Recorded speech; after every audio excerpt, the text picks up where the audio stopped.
I got fired with good reason because of the conflict of interest. They saw a news article where I was speaking on camera to the reporter, and they contacted me a few days later and asked how it was possible that I could be running a business while being full-time employed. My boyfriend and I, he's now my husband, we decided to start a Christmas light hanging business, which we didn't know anything about. But the only reason we decided to start it was that I ran into someone who I worked with who told me about someone she knew who was doing Christmas lights for a living, making six figures, working 6 weeks a year. And then 2 weeks later, my boyfriend, who's now my husband, ran into someone unrelated and said the exact same thing. Oh, her boyfriend was making six figures, working 6 weeks. These two completely sort of serendipitous moments that met right when we were both really feeling like we need an opportunity, we need something else to do.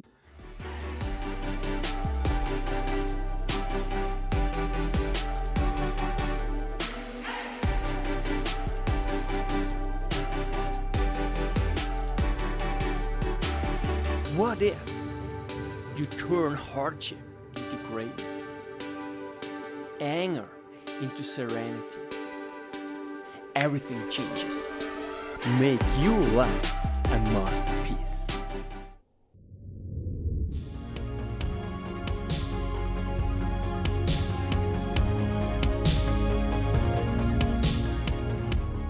Welcome, I'm Yannick, your host, and now joining me, Anne McGinty. Anne McGinty is an entrepreneur and also a podcast host of How I Built My Business. Welcome, Anne McGinty, to the show. It's such a pleasure to have you. It's certainly a pleasure to be here. Thanks for inviting me on. Who is Anne McGinty in simply one sentence? Okay, well, Anne McGinty is me. I'm a mom. I'm an entrepreneur, the daughter of immigrants, and a podcast host and storyteller that is passionate about personal growth, learning, making meaningful connections, and empowering other people to live really happy lives and feel fulfilled. Beautiful. That And I was a can long really sentence. tell. I can really tell you have such a great presence. I can tell that you're really on purpose, if you will. So let's start with simply defining business and then ultimately tell us what made you build your own business. Sure. Well, I started my own business, the first one, back when I was in my early 20s because I was unsatisfied with my job. And I felt like my time was worth more than the value of my paycheck. And so I started to get resentful towards my employer, towards the work that I was doing. But I also knew that I needed the job in order to pay for life and living. So starting a business came more out of a need to want to accelerate my earning potential so that I could get more of my time back. And it's beautiful. You just mentioned, it's basically you just want to be yourself, right? And I think there are obviously some restraints that you face while working for a big company, for example. So, how has this transition been for you? And also the part of your development. I think it really made you stronger and it really made you, as I can tell, really being now and feeling really on purpose, given your energy. It wasn't immediate. I mean, I've always had the positivity and the ambition, the drive, the can-do attitude. But in my early 20s, I lived check to check until I was about 26. And then at 26 was when I started my first actual real business that had legs. And that was a big learning experience because my boyfriend and I, he's now my husband, we decided to start a Christmas light hanging business, which we didn't know anything about. But the only reason we decided to start it was that I ran into someone who I worked with who told me about someone she knew who was doing Christmas lights for a living, making six figures, working 6 weeks a year. And then 2 weeks later, my boyfriend, who's now my husband, ran into someone unrelated and said the exact same thing. Oh, her boyfriend was making six figures, working 6 weeks. And they were just these two completely sort of serendipitous moments that met right when we were both really feeling like we need an opportunity. We need something else to do because we're hardly making any money and we can't get ahead. We can't save any money. And so after these two instances, we decided to start a professional Christmas light hanging business with zero experience. But I love that, you know, and it's so telling because right now we're getting close to Christmas. So, and how did they play? Did it play out? Just walk us through a little bit. So I'll tell you, when we started that business, I was still technically full-time employed as a sales representative for an oral care and body care company. And it was a remote job, so I was traveling to sell more or less toothpaste within a 3-hour driving diameter in the Bay Area. And that is probably why it felt like my time is worth more than this. I didn't have any real purpose in that. I was helping a big corporate company just increase their sales revenue. And so when we first started, we had a lot of, it was drive. We really wanted a solution, an option. And so he and I, if we didn't have any jobs booked, we were out there actively trying to get jobs. There was no down moment. So that first season, I was again gainfully employed in my full-time job, making $50,000 a year as a sales rep. And when we started that Christmas lighting business, we operated for less than 6 weeks that year. It was probably only 4 weeks that year, and we made $126,000. So that was straight away our green light that, hey, this concept actually works and we can do something with this. So I lost my job. I got fired with good reason because of the conflict of interest. They saw a news article where I was speaking on camera to the reporter, and they contacted me a few days later and asked how it was possible that I could be running a business while being full-time employed, even if I was operating outside of hours. It just was too much of a conflict of interest. So I lost my job, which was fine. I learned that I could have done it better, but you live and learn, right? So moving forward, we decided to spend the off season actually traveling, resetting, and getting our heads wrapped around how can we grow this next year. And from that point forward, we just kept on, it was exponential growth. We kept on doubling the business. So the next year, double, the next year, double. Like it kept on growing, and we didn't necessarily know what we were doing, but we did figure it out on the way. That is, I just love this attitude, and really doing it. And just tell us a little bit what you actually did. Well, what I did, so Mark is my husband. He was my business partner, and we divided and conquered because his specialty is operations and managing people, which is not anything that I'm good at. So I had experience in sales. I understood customer relationship, and I got around the initial fears of what sales is, because I think when I first started as a sales rep, just the title alone made me feel like this isn't the industry for me. I'm not a salesman. I don't like it when people are salesy. So I had to get over that and realize that sales really isn't about being salesy. It's not about being greedy. It's just about connecting with the person and having a good understanding of what it is that they need and want, and then presenting to them a solution. if you can, in fact, meet their needs and wants.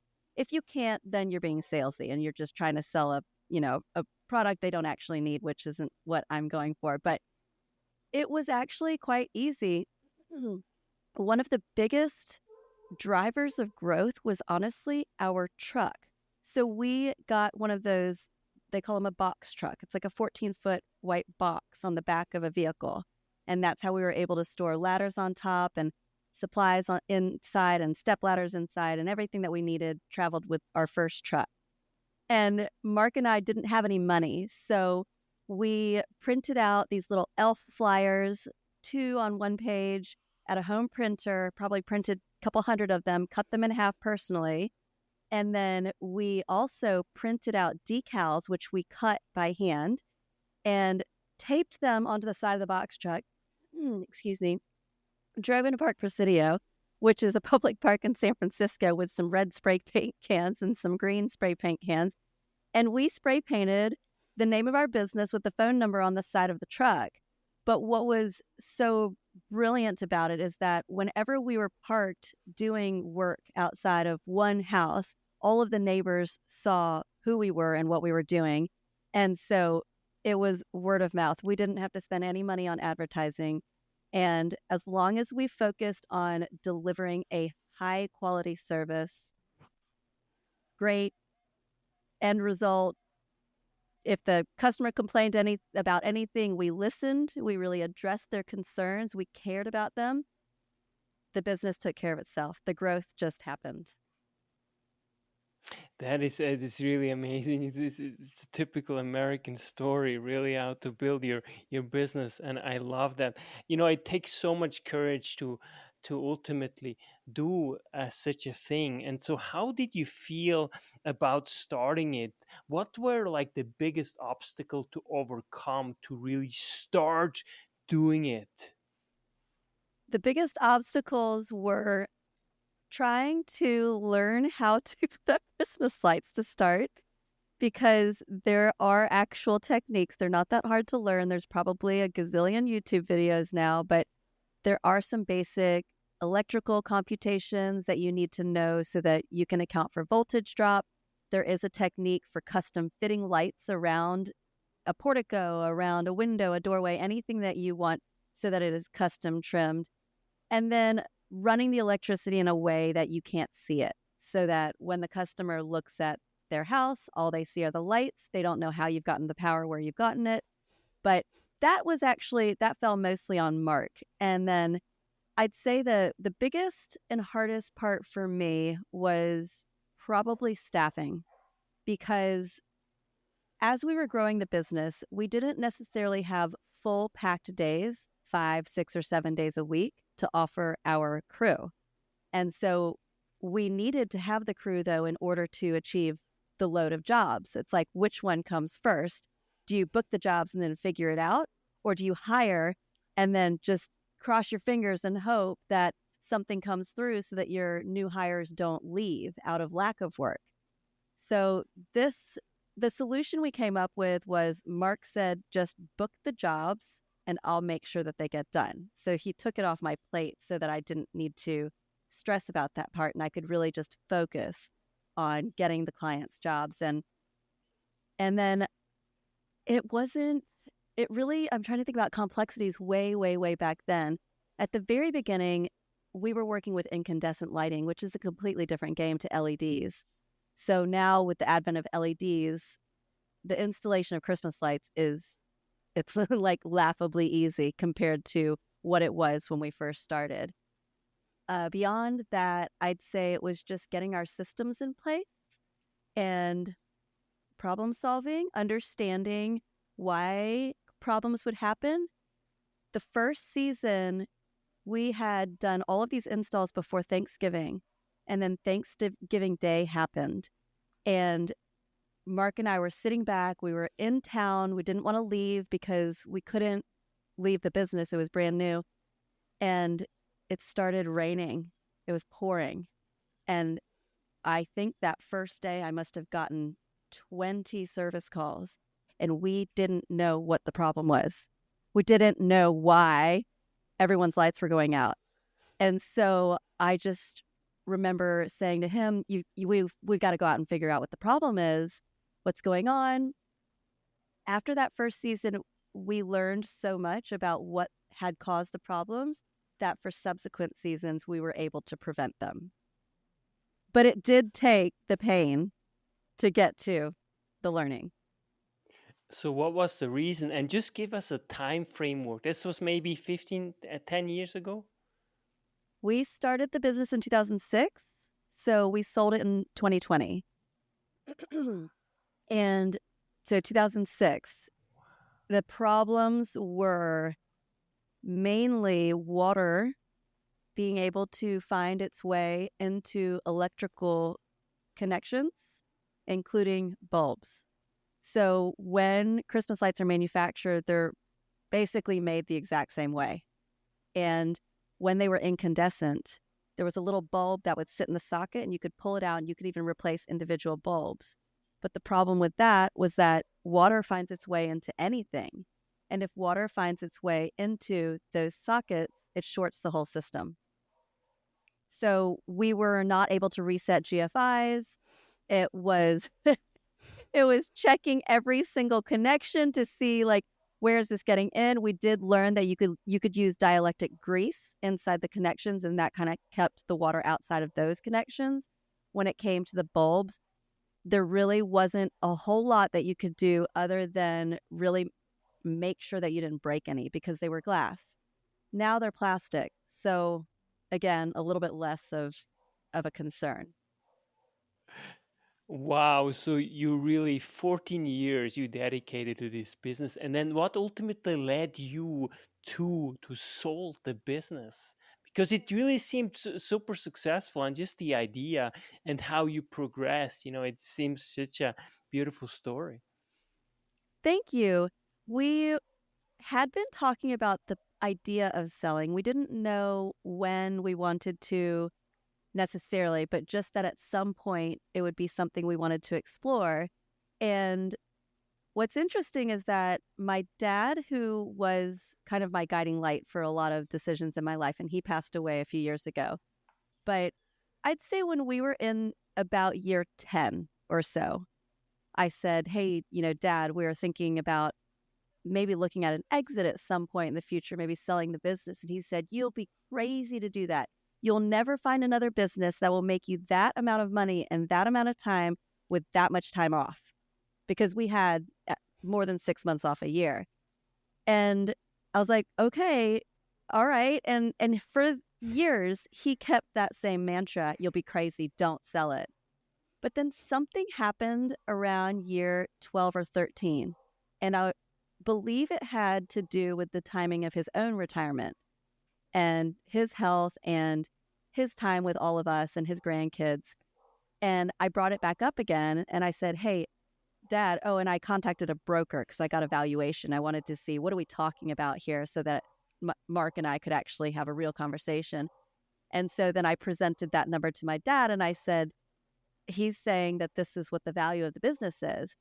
And like the flip of a coin, he said, sell it. And I was like, what? You've been telling us for years that we would be crazy if we sold this business. And he's like, if you can get that for it, sell it and spend the rest of your kids' lives with them being at your house with them, because you can do it. You've already set up enough avenues of passive income. If you can get that value out and you can invest it, and then, he said, you're in a position now where you can do it. And I was like, well, we weren't that far off like a couple of years ago, and you still said we'd be crazy to sell it. And he said, well, things have changed and I don't feel that way anymore.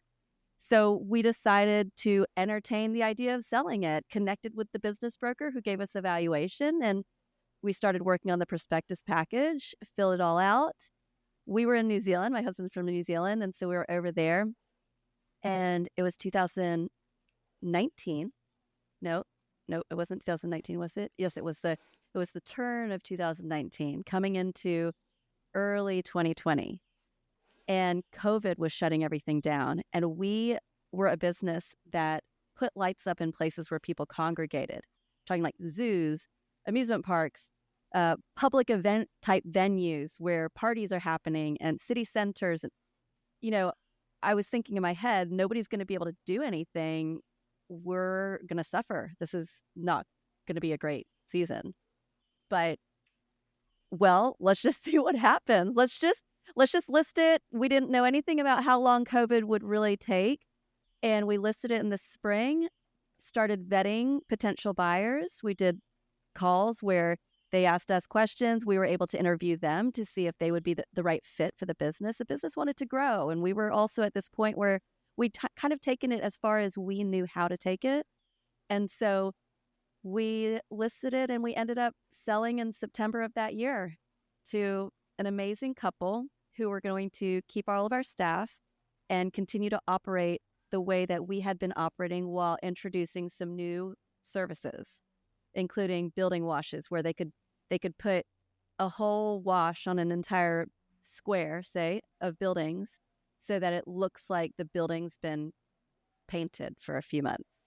So they had ways to add in lasers, to add in this next level of art that we didn't, and it was a really good partnership. It was a good handoff.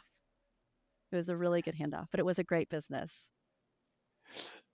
Wow, congratulations. That is what a journey, imagine. And tell a little bit more about your father, because he really, and I love this quote, and it really speaks of who you are, as far as I can tell, is why focus on what you can't, rather be grateful for what you can. How much has your father impacted you in your journey and life in general?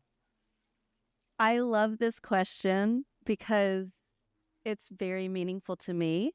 My dad was my everything. Like, I put him on a pedestal since I was really young. I really looked up to him. When he would come home from work, he would play with us and make us laugh and giggle. And there were no worries. He was a master gardener. He really had this ability to let go of work when he came home to engage with family, except for when he had a really hard day at work. So if he had a hard day and he lost a patient, or he was a doctor and he lost a patient, or he was really struggling with a patient and helping them to find health, or he was hurting for the hurt that they were feeling, then sometimes he would carry that home to the dinner table. But all that taught me was compassion, because he cared so deeply. He was a good doctor. He was the kind of doctor that would do rounds to visit patients, not charging them, but because he really just wanted to see how they were doing on dialysis, or if they were just in the hospital, they were inpatients at the hospital, he would just drop in to say hi. So that was the kind of person that he was. And anytime a situation came up in my life where I doubted or just didn't believe, maybe lacked the confidence, he would say this: don't focus on what you can't do. Just start thinking about what it is that you can do. Because thinking about what you can't do isn't going to help you get anywhere. It's just going to take your confidence away and make you feel like an imposter. It will give you a lot of self-doubt. But if you focus on what you can do, then you'll realize that there are little steps that you can take. You may not know where those steps are leading, but as long as they're in the direction, the general direction of where you want to go, you're making progress. So you don't need to make a big 25% leap in that direction. Maybe just 1% in that direction. Make it a small step, and then celebrate that you were able to do that one step. But that was just one of the ways that he inspired me. My dad was also very savvy with money, and was an immigrant from the Philippines who arrived into the United States with just $200. No connections, no family to lean on, and he had to make it work. And when he got his first paycheck, he'd already lasted 2 weeks before he even started his job. And so then it was another 2 weeks before he received his first paycheck. So he was living off of $200 for a month. He didn't have a car. He had to take the bus to work. He couldn't get groceries by car. He had to take the bus. So, but again, that's what he could do, right? So America was an opportunity for him. It was a better living, and he could do these things. So he did them. And when he got that paycheck, he went to HR because he didn't understand the taxes. And he said, there's a problem with my paycheck. I was expecting this, and this is what I got. And the HR person said, look, those are just taxes. Everybody has to pay them. You kind of just got to get used to it, sort of suck it up. She had no compassion for his lack of understanding of the tax system. And so he took $20. He went to Barnes and Nobles, which was a bookstore here at the time that was prolific, I guess. But, it's still around, I think, but maybe not as prolific. And he bought 3 books on tax code to understand if there was any way to save taxes. And he started digesting all of this knowledge and just figured out again, well, if I can't do anything about taxes, well, what can I do? So he learned about the deductions you can take for mortgage interest. And, he started looking at how do I get real estate. And by the time I was in middle school, he and my mom had a dozen houses, and they took us traveling around the world, and they sent us to private school. So he turned that $200 that he had for 1 month into so much more. And I may have really dreaded being dragged around to open houses when I was a kid, and hearing them talk about finances didn't make a whole lot of sense to me until I was getting closer to my 20s. But then once I hit my 20s, it all made sense, and it really impacted my approach to my own life and building wealth, and also my approach in general. Yeah, that's beautiful to learn. I mean, that's outstanding, and I can't imagine. Actually, also my godmother, she's also from the Philippines, and I have many Really? obviously people in the family, and also actually New Jersey. My godmother, she's in Switzerland, but her brother is in New Jersey. They are all over the world, and so yeah, they are just outstanding people. I also actually lived for about 2 months in the Philippines. I was working for a special at school. So yeah, very, very really amazing people. Generally speaking, I can really tell that it's my godmother, her whole family, but also the people there. It's a very, very outstanding people from the Philippines. I had only, and also when I was working in the north, they actually they flew in young Filipinos, outstanding people too, right? Just because they couldn't really fill the job, so they came in. So it's really funny, so wonderful. So tell us a little bit more about this transition from selling the business and then ultimately starting a new business and where you are at now. So starting a new business actually happened when we had the other business. So the Christmas lighting business was fully operating, and we had all of this time off. So we decided to start a complementary seasonal business, and that was the Pop Nation, which is ice pops. And we partnered with local farms to take their overripe fruit that could no longer be sold at retail and gave it new life. It had a really high bricks content, which is just a sugar content, which is helpful for making natural ice pops anyway. And we created a new brand. Our tagline was freedom from the scoop. We had these Paletas carts and umbrellas, and we would pop up at music festivals and corporate private events. We would go to big public events. Sometimes there were street fairs, or we used to do the Maker Fair. And that was a lot of fun. Being in the food industry in San Francisco, you kind of felt like a little celebrity in a way, because for some reason, people put food on a little bit of a higher pedestal. I don't know why.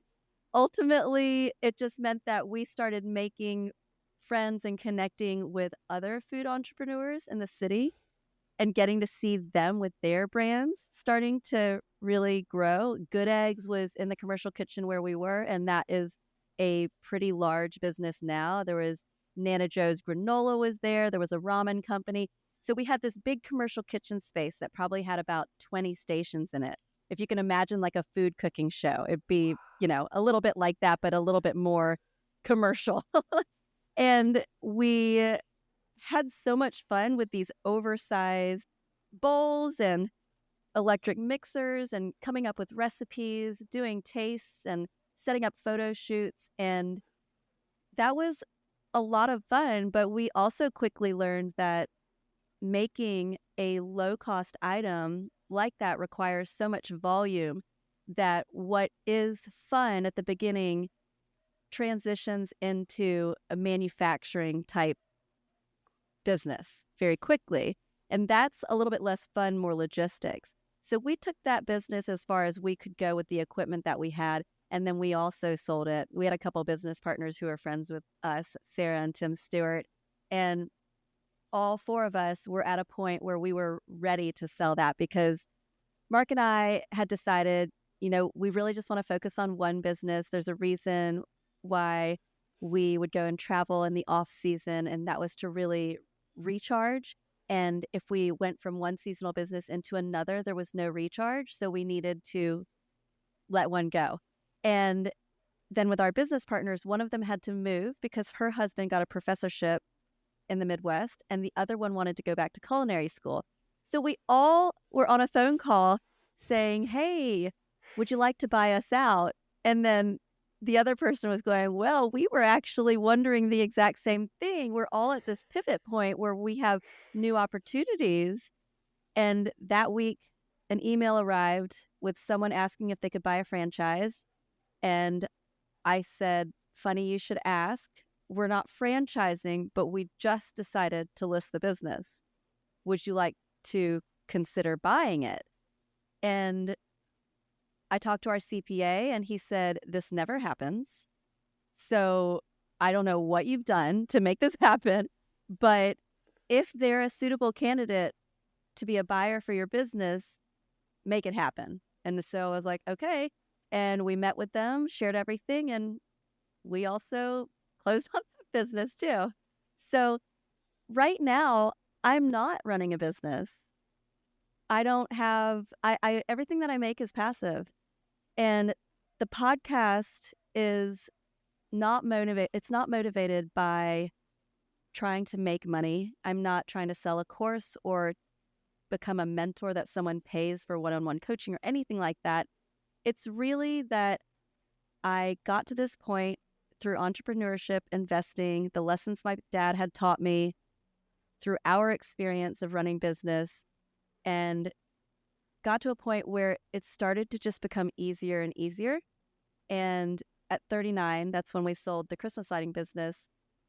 I took a little bit of time to pause and focus on the family, take care of some health stuff.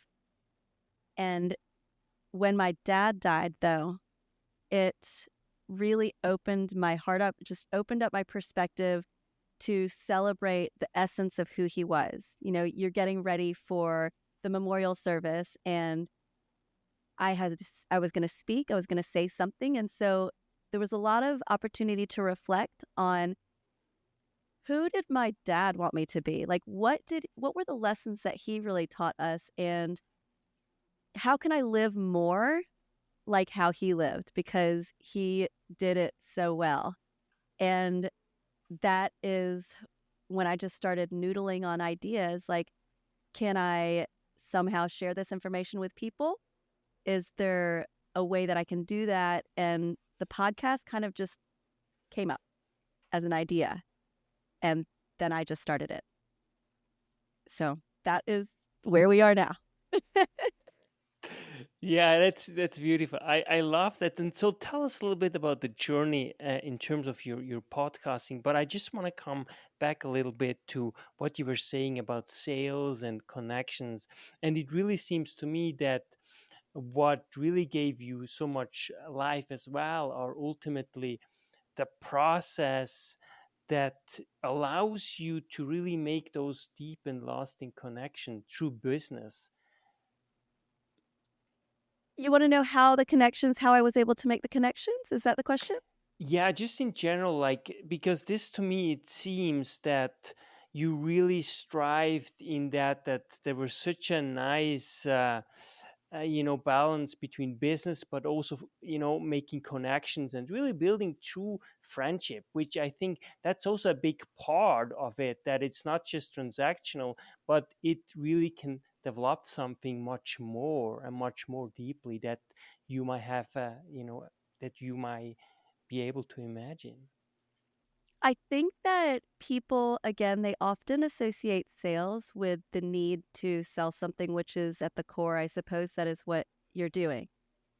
but the transaction of the sale is much more likely to happen if you're actually meeting the need of someone else's sort of what they need, right? So it's, to me, the connection really is all that matters. And I would never want to offer somebody a product or a service that they didn't actually need, because it feels pointless. It feels inauthentic.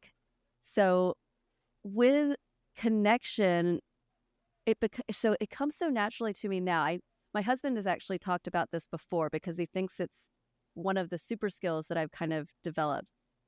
When I approach, let's say there's a guest even that I want to bring on my show, and the guest is someone that on the outside, other people would think, why would that person ever want to talk with you? Like, who are you? You are nobody compared to this person. You don't have a platform. You don't have their fame, or just we're not at the same level caliber, right? And there are certain guests who they won't come on a show unless you have a certain following, or you're going to end up pushing more sales their way. Those aren't the people that I want to bring on my show anyway, because the people that I bring on are the ones who are doing it for the listener. They're being selfless. They may get their business name mentioned, but they're not coming on the show so that I sell their product. They're not coming on it for promotion as being their number one reason. And 99% of the pitches that I receive for the show are for promotion. And it is a lot of noise to filter through. When I approach a guest for coming on the show, let's say it's an international bestseller and it's a book, I'll probably read the book first, because I want to make sure that the message and the story, the content, the topic is a topic that I would truly enjoy speaking with somebody about, and that they have a communication style that I think would resonate well. So that's kind of the first step for me, is getting to know the person.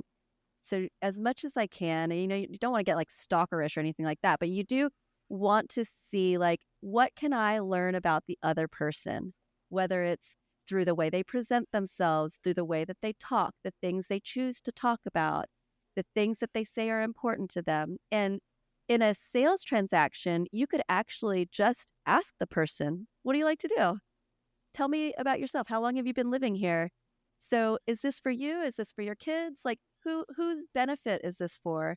And you just get to know them. So it's the same thing happens again when I'm approaching a high level guest, is I get to know them through what they've written, what they've said, whether it's a TED Talk, or maybe they have a speaker reel, maybe they have some sort of content I can find. And it just makes sure that the message that they're sharing with the world is something that I am happy to also support. So again, like, I'm not going to bring somebody on who's says, well, I'm a master class in sales. I'll get you from 7 to 8 to 9 figures. And it's like, that maybe is like a little bit too cold to me. It's just too transactional. I'd like to know a little bit more. There's got to be a deeper connection, deeper story there for me to feel excited for them to come on. And then when I pitch them, it usually starts with, hi, so-and-so, I'll say their name.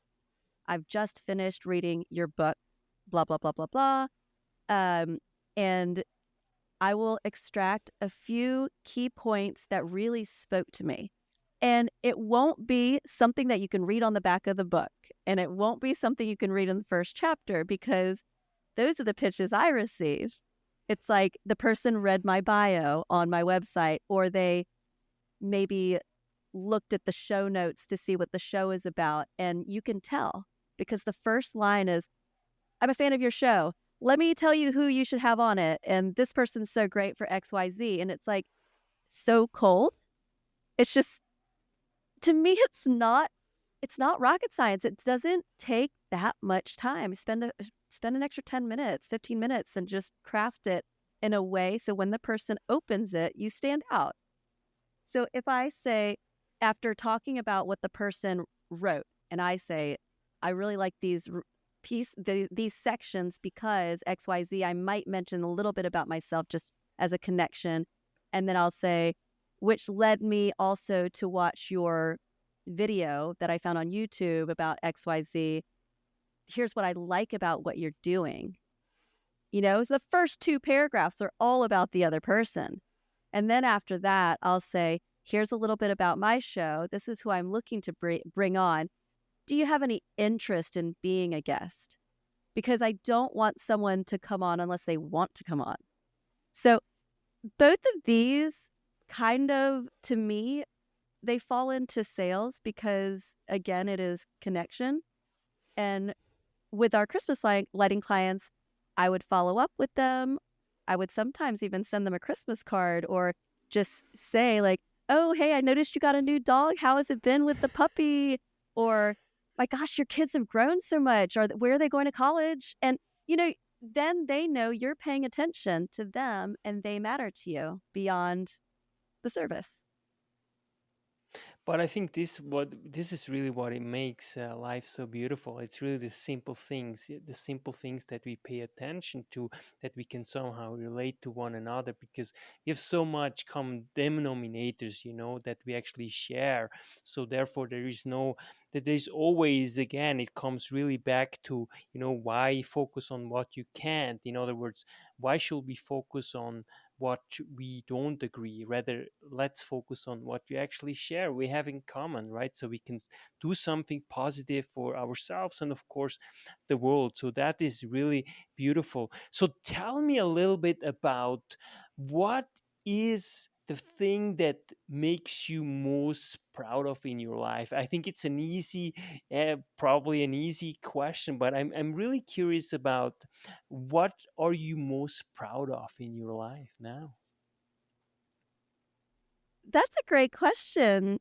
I don't think it's going to be what you're thinking it might be. What am I most proud of? I think it's my family and my kids and my husband and our relationship and this home that we have, which is very peaceful. And we really teach our kids kindness, but also work ethic, work hard. We want them to do well in school, but we don't pressure them. So it's this challenge of how can I keep my kids motivated to want to do a good job for themselves? Not necessarily because mom and dad are going to be proud of them, but because they can be proud of themselves. So I'd say the thing that I'm the most proud of is raising our amazing children. They're incredible humans, as are all children. With the right nurturing and love and support, all children are amazing. And they just need to believe in their own limitless potential, which kind of comes from those around them, but maybe starts in the home environment and a belief. It's like that, why focus on what you can't do, rather focus on what you can. But if you don't have someone at home who's teaching you that you have to believe in yourself, you have to know that you can do it, you have to see the steps you can take. Don't worry about the shot you missed. Ready? Take a deep breath, refocus. What's important now? Get back in the game. Don't let things really beat you up. And it's a challenge for kids more than it is for adults. Well, actually, I don't know if that's true, but it is in my circumstance. The kids, they right now just need self-belief more than anything. It's They get all of the support from us, and so now it's like phase 2. How can I make sure that they're ready to launch into the world? And this process is very rewarding. You know what? It's funny because this is what I had in mind. For me, it was like clear that you will mention the family because, this is also partly why I was really interested in talking to you. I can really see like the positive attitude that you have and the blessing that you are to your family, husband, and kids, right? And I think that's really enlightening. And it's always wonderful to talk to, family who took on like, yeah, woman and man who took on the responsibility of having still kids. It's huge. And so my question is, how has your marriage and also your children changed your life? Oh, I love this topic. Nobody ever asks me about this.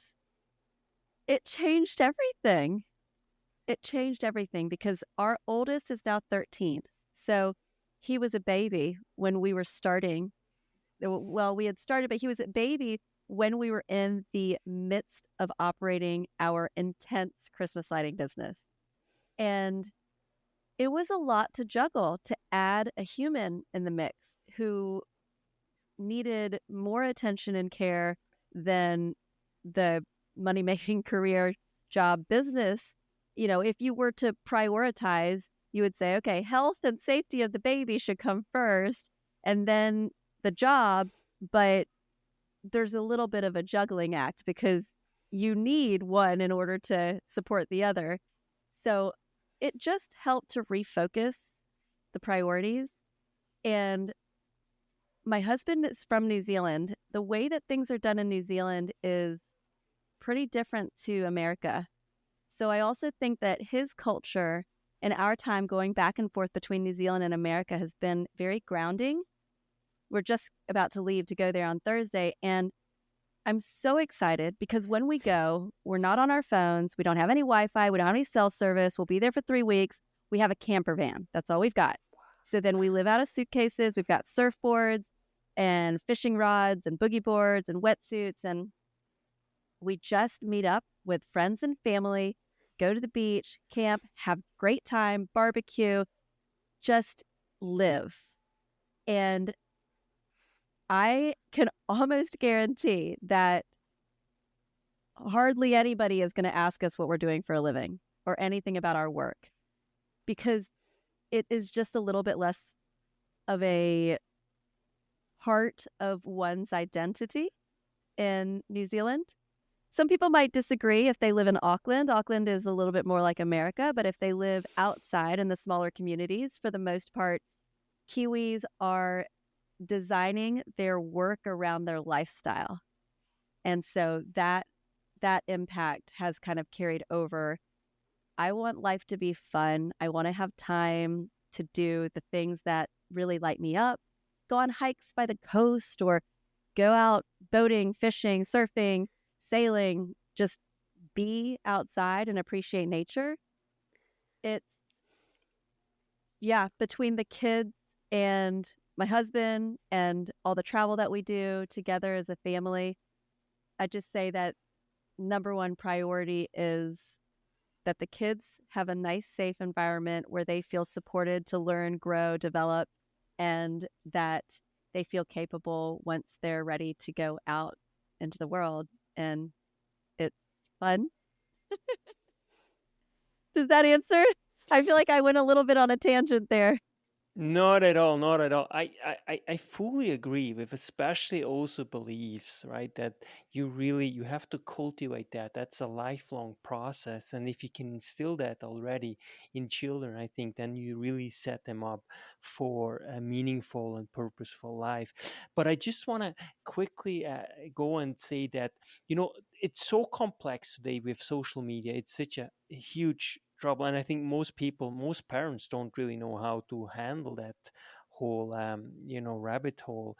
And so to me, what I always think, because I don't have children, and I'm curious what you actually think of that. But one thing is also very important is that children, especially, I see this also in high school, middle school, and so on. They need really also directions. I think to some extent today, and psychological study really show that if you have more than three choices, usually it's just too much for you. You just can't really make more than three. You have to really narrow it down to them to ultimately make a choice, because otherwise you're just overwhelmed. I mean, that's happened all the time in the grocery stores. There's like toothpaste, let's say 20 different brands. It's just like you just don't have time, right? Therefore you stick all the time with the same toothpaste, right? So it's such a challenge, and I'm just curious how you handle it.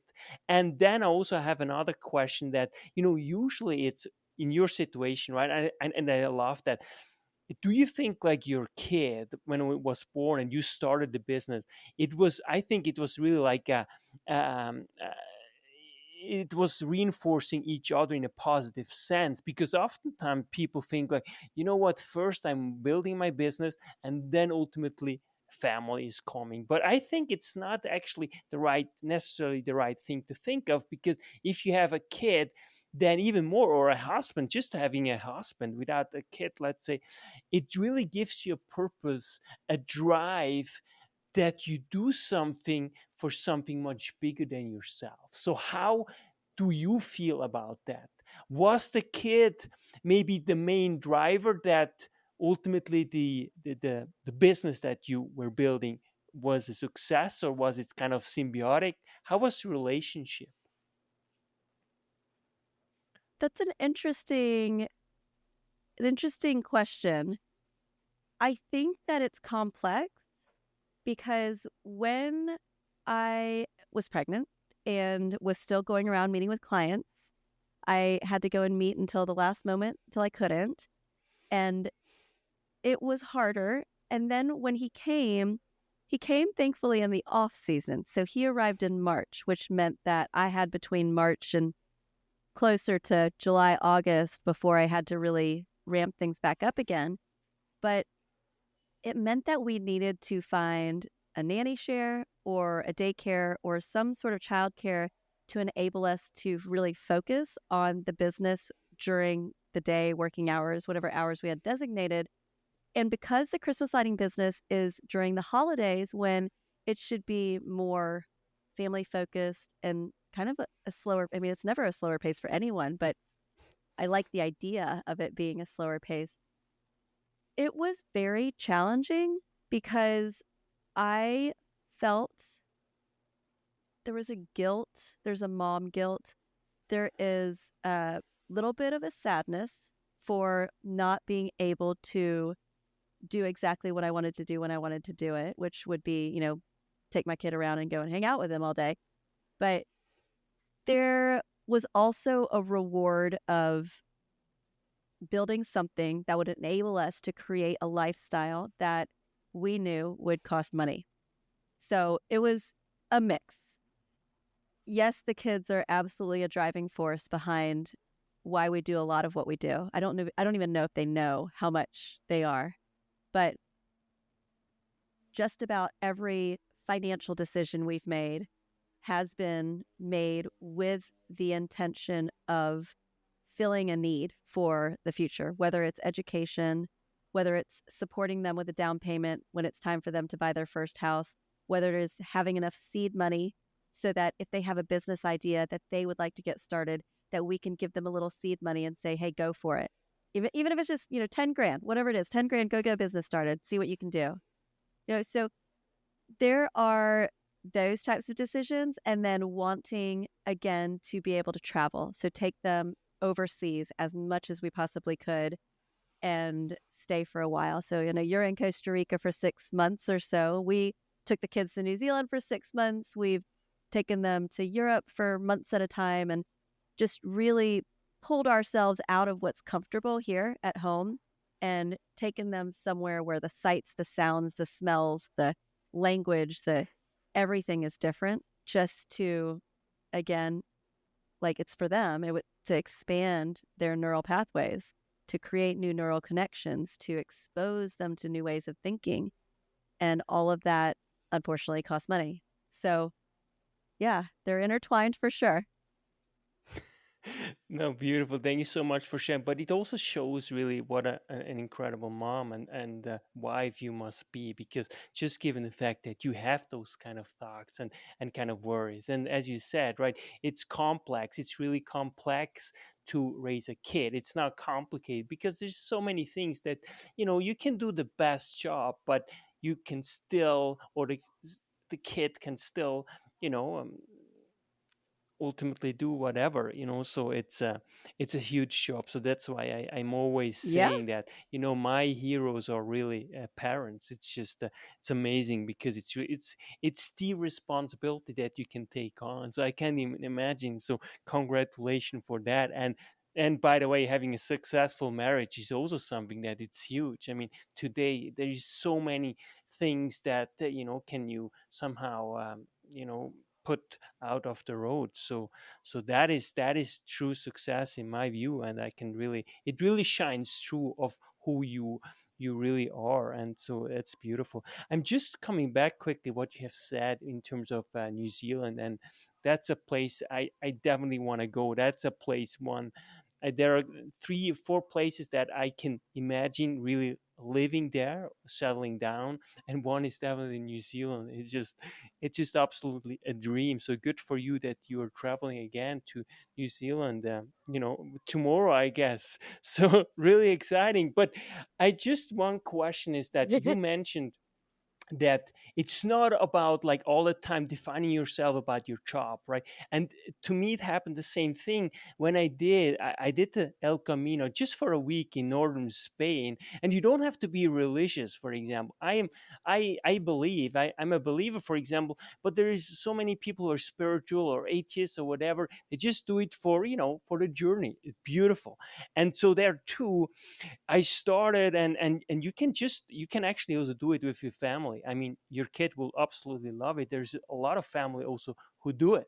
Some do it just because it's very cheap. In a lot of these herberge that you can stay, it's either free or you pay maybe €8, and you just walk every single day, and it's just outstanding. I can really share with you some pictures. It has been the best vacation. It was only for a week because I had all of a sudden something came up, so I went back home. But it was so rewarding. But there too, I was so happy that people didn't ask me what I'm doing for a living. We never touched those kind of topics. I was so happy because I just wanted to be a normal human being, right? I don't want to define myself. Okay, I do this, I'm a teacher, but no, I just want to be okay. That's me. Let's have a discussion about life. Why you're doing this. Beautiful. Did you see this beautiful sunset or whatever? Yeah, just connect on something else. There's so much more to all of us than what we do for work. I just think in this country, well, you're not even in America, but in America, it does feel like it's the first question that's often asked in a social setting. And I'm so used to it. I'll answer it, of course, but I also just desire the other sides of what make a person who they are. But the El Camino, the Camino, I would love to do the Camino. I've read a little bit about it, and it sounds amazing. And after hearing you suggest it, I'm thinking we should make that happen. You know what? There's a book called El Camino, I think, The Pilgrimage, written by Paulo Coelho. He also wrote actually the Alchemist. So this was really, it was maybe Mm. 15 years ago. And then ultimately, I wanted to do it long, long time ago, but I'm not someone, I'm a really poor organizer. I don't like to plan, trips. It's just not my values. So ultimately, basically my mother, she made all the planning for me. And so that's why I did it. And then ultimately, somehow I convinced her to also doing it, and so she went too, and other couple of friends as well, they also will be doing it. So it's a really beautiful experience. But I just want to say that it is really, really rewarding to talk to you, and to having those exchanges, because but I want to say something in terms of work. I also truly believe, and that's why America is such an inspiration. America. It's just a pole that draws you over there. That's why you have all the most brilliant people. They all want to go and end up being in America. I mean, it's just an incredible country. And you're saying, right, it needs to be a balance. But I also truly believe that I think to having a fulfilled life, it's not about making the money, but it's ultimately you making a contribution, and this is oftentimes through a business, right? To having your purpose. And I think the best thing that can occur in your life is to have or do something that you do for a lifetime just because you love it. And if the side effect is making money, beautiful, why not? Well, in this country, too, the economy is so large. And we've had friends and family come over from New Zealand before, and they've actually said, and I hope nobody takes offense to this statement, but they've actually said, my gosh, if you couldn't make a business work in America, then you're doing something wrong. Because in New Zealand, the economy is tiny compared to here. And there's about 5.5 million people. It's fairly common in New Zealand that someone will own not one business, but maybe 3 or 4, because the amount that people spend, like consumerism isn't what it is over here. So they have to, in order to make enough. And then on top of that, they have to be extra creative, really good with customer service, great branding. Everything has to be a good, tight little package, or they won't make it in New Zealand. So that's what they mean when they come over to America and they see the abundance of how people spend here and the abundance of opportunity. And it does feel, I mean, that's what my parents saw over here too, which was just, they saw what you can do, not what you can't do. They saw what you can do. There's a lot you can do here. So, yeah. Second last question. What's the number one advice according to you to start building a business? I think that there are a lot of questions that you probably want to ask yourself before you start a business. And that is because people start businesses for so many different reasons. So, like, is it just to make money? Is it for the challenges or the creativity? Do you want to create a $1 billion unicorn? Do you want to make $1 million? Like, do you have a passion you want to explore? Do you want to be able to travel and live in other countries and not be tied to an office? Is there a world problem that you want to solve?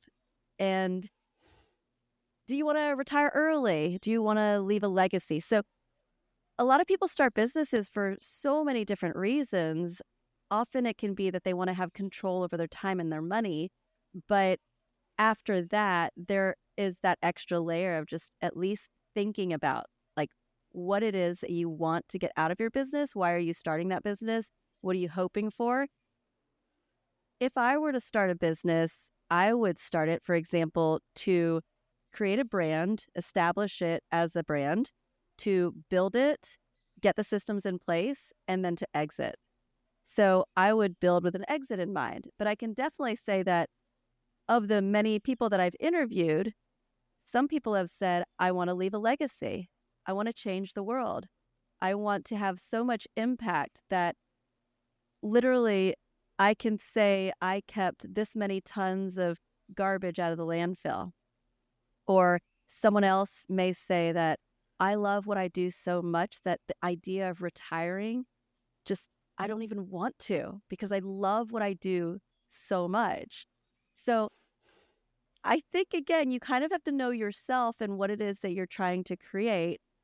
I have not been in business necessarily to create something that I wanted to keep long-term for my family, or it's not legacy based. I mean, it was pops, ice pops and Christmas lights. Like there's not a whole lot of legacy there to leave behind. We did try to like make things better by being environmentally friendly, using 100% LED as soon as that was a viable option. And, you know, working with farms to try to help solve the problem of waste. But at the core, we were creating brands and we were creating a business that could thrive and support employees and then could be handed on to someone who could then take it to the next level or just to continue to operate it. So my advice again is just to think about what you want and think about also what is the lifestyle that you want to live. Do you want to work weekends? Do you want to work while your kid is at school, for example? Do you want to have a brick and mortar? Like that's overhead, right? So that's extra risk. There's more to spend there. Do you want a low cost business you could run out of your garage? Do you want to have just, you know, the traditional 4 weeks off a year with public holidays and that satisfies you? One of my big motivators was I want as much freedom with my time as I possibly can. So that really guided my decisions with the seasonal businesses. So what is the life that you want to live? And maybe if you can figure out how much that life cost too, and what that means for the level of time you would need to dedicate in order to turn that business into the income that you need to make in order to support the lifestyle that you want to live. The other motivator for me was that I really wanted to reach financial freedom as soon as possible. So I was able to delay gratification and take that money and invest it instead. And that worked out very well for us. So that was something I really desired. And I can't say that other people would necessarily agree. So know your why before you jump in and start a business, and know that there are probably a million ways to make $1 million. I look around right now with just as I go around town and I see signage for businesses advertising different services or different retail shops, or often I think, gosh, if that person just did something with their branding, they could bring in so much more business. Or I'll interact with a service provider, whether it's a plumber or a roofer or something, and the way that they handle customer service is just lacking. And so that to me is a problem. That's a problem that can have a solution. So you if you're just starting a business because you want to make money, there are an abundance of ways to do that. So again, it comes down to the time. Like I even just think service businesses, skilled trades. I had a plumber come the other day. He was here for 15 minutes and he charged $385. And I thought, that's a scam. Like that's ridiculous for 15 minutes. Okay, here's a problem. It needs a solution. Is there someone else that's out there that can do it better? I sure bet you there is. So there's an opportunity, right? So pick something you think you could do. You can learn it online. You can go to YouTube. You don't have to get a college degree in it unless you need to do that for, the specific career choice. But then, yeah, just it's probably easier to say this in the point where I am now. So I don't want it to come across as just, like tone deaf, but it is actually quite easy in this country to make $1 million. You just have to really pick the industry, the niche that you want to work in. You got to nail your branding. You got to invest in your outward appearance of what your trucks and your uniforms and what everything looks like. You need to deliver A+++ service. You need to build relationships with your clients, and you'll just eventually get there. But you don't take those steps and you give your client a $385 bill for 15 minutes of work, you're going to lose a customer and they're just going to go somewhere else. So yeah, a lot of opportunity out there. You're such a great seller. I love what you were saying. It's really, really profound. It really makes me think. No, really, I think it's brilliant what you're saying. And I really appreciate that you're so honest. Yeah, and it's also, that's what I love so much is just this ability of Americans to be able to sell something, truly, that really comes from their heart. I think it's just, there is no one better than the Americans to really convince people for whatever. And truly, you embody that. So I really appreciate that, because I will draw huge lessons from what you were actually telling me. So it just tells me, but also how you actually live it. You embody what really your father taught you. That was why focusing on what you can't, rather be grateful for what you can. Last question: what makes you feel alive? What truly makes me feel alive is the moments in my life when I can reflect back. If someone were to ask you, what was your favorite day of your life? Right?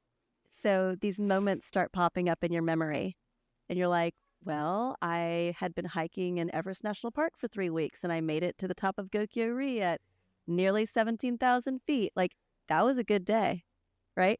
Or, oh, when I was sailing in French Polynesia and a pod of about 50 dolphins came and they started jumping and all the kids were screaming and laughing on the front of the boat. That was an amazing day. So the moments that make me feel alive are the memories, and the ones that make me want to create more memories. You make it to the top of a mountain. Like my husband and I, Half Dome's not a huge mountain, but it's still quite a long hike for a day because I think it's 18 or 20 miles or something like that. But when you get to the top, I'm sure the endorphins are going, the adrenaline, the dopamine, you did it, you reached a goal, you did something hard. And those make me feel really alive. So I can remember being in the ocean when we were living in New Zealand, and my husband and I we'd go surfing after we dropped off the kids at school, and the morning sun was pink and the surface of the water was glass. And so it perfectly reflected the pink. And even as I was sitting on my surfboard looking around at me, the surface of the water looked pink. And I just remember taking my hands and throwing it up and laughing and just utter joy and feeling so alive and thinking, this is living. Like, this is amazing. So it's those moments and watching my kids grow and see them challenge themselves, do something for the first time. Like my oldest is quite shy, and he recently became trained to be a sideline ref for soccer. He was the youngest in the class, so he really had to push himself outside of his comfort zone to even take the class. And then when I dropped him off at the first game he was going to ref, I said, "How are you feeling?" And he said, "Nervous." And I was like, "You're going to do great. Just try to relax, enjoy it. You're making $35. Be happy about that." And then when I picked him up, I said, "How was it?" He was like, "It was not that scary. It wasn't that bad." And you just saw the growth happen right there, like right in front of you. And um, now, after like twice a week after an interview or so, my husband really put this one out there. He's been wanting me to incorporate it into the schedule for a while, but he's saying, let's just close your computer and let's just go for a hike. So a couple times a week, as long as it's not raining, shut that computer, go out to the beach or the coastline and find a hike and just go and hike together. And just it kind of extends that feeling you get after an interview. Do you get that way after an interview where you just feel like inspired and enlivened just from connecting? Like, do you get that? Yeah, absolutely. But it is, to me, it's a challenge online. It's not the same energy when you meet someone really in person. That truly, I feel, to me, that's the greatest gift, is always when I actually meet people in person. And it doesn't have to be a podcast. It can just be just a conversation about life.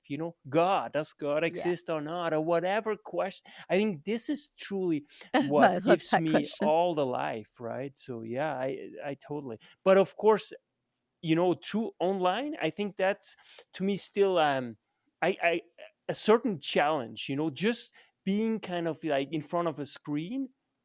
So it's kind of, it's energy sucking, to me at least. I think it all depends what kind of It personality is. you are. I think that it is as well. And like, as I'm looking at you now, every now and then the camera will get glitchy and it just kind of does this pixelated thing. So I can't even make great eye contact with you. But and then there are these delays. I notice when I stop talking, there's just a few seconds pause, and then you'll start talking. And so those glitchy techie things, they do disrupt the connection a little bit, but it's it's still, there's something still, I think, about just a human to human having a conversation with the hopes of there being something that someone else could glean from that conversation, is just feels rewarding. So, yeah, I think, just to circle back to what you were saying about when I feel the most alive, it's definitely not when I'm on my cell phone, and it's not when I'm doing work on my computer. It's usually when I'm outdoors with people and connecting that way. It's so true, and I think this is so beautiful because it brings us back to the really roots, who we are. It's really, we are who we are because of the connections, right? That's how I can somehow define myself, it's because I meet you, and vice versa. And that's why I'm so hopeful for the future, given the fact that there's so many challenges as well, right? But I think we go really back to the basics, and we ultimately, again, we realize what's really important, right? That's really, I think it's the biggest quest, really, what really life is and reality, right? It's these questions. On McGinty, such a blessing, really, to me, and really to the world. Thank you so much for your time, and especially to your family, your husband, and your kids, that I could take 1 hour and 50 minutes out of your day. Yannick, thank you so much for inviting me and for doing the show that you're doing. I think you're also doing wonderful work out there, and I really appreciate the opportunity to have an hour of your time as well. Thank you. And McGinty. That's why knowledge matters.